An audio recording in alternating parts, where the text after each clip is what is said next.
বিজয়ের মাসে বন্দরনগরী চট্টগ্রামে চলছে বিজয় মেলা।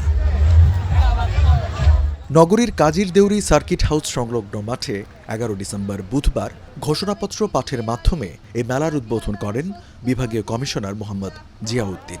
চলো দুর্জয় প্রাণের আনন্দে শিরোনামে 6 দিনব্যাপী এই মেলা যেন চট্টগ্রামের মুক্তিযুদ্ধের ইতিহাস, সংস্কৃতি ও ঐতিহ্যের এক অনন্য মেলবন্ধন। আসলে বিজয় মেলাটা হচ্ছে কি আমাদের যে বিজয় 16 ডিসেম্বর যে আমাদের বিজয় মাস, ওই বিজয় মাসকে উপলক্ষ করে এই বিজয় মেলাটা করা।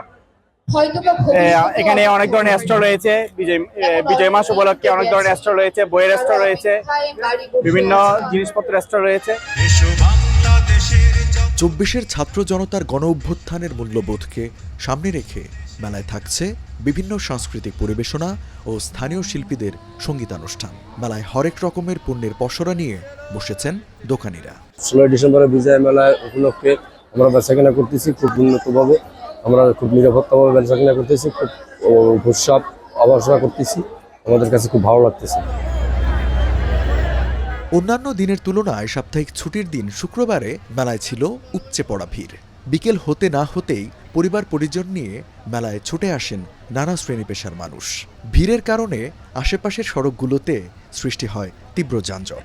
আমাদের জেলা উপজেলা যে আছে মহান পরিচালক দেখো যে আয়োজনটা করেছে, এখানে অনেক ভালো আয়োজন হয়েছে, মোটামুটি ভালো আয়োজন হচ্ছে, পিছনে সাংস্কৃতিক অনুষ্ঠান হচ্ছে, অনেক ভালো একটা অনুষ্ঠান।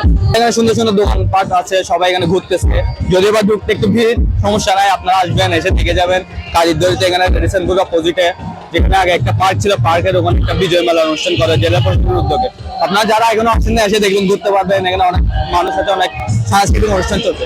আচ্ছা, 1989 সাল থেকে শুরু হওয়া চট্টগ্রামের এই বিজয় মেলা অনুষ্ঠিত হতো সার্কিট হাউস সংলগ্ন মাঠে। পরে মেলা সরিয়ে নেওয়া হয় আউটার স্টেডিয়ামে। ক্ষমতার পট পরিবর্তনের পর এবার মেলার আয়োজনের দায়িত্ব নেয় চট্টগ্রাম জেলা প্রশাসন।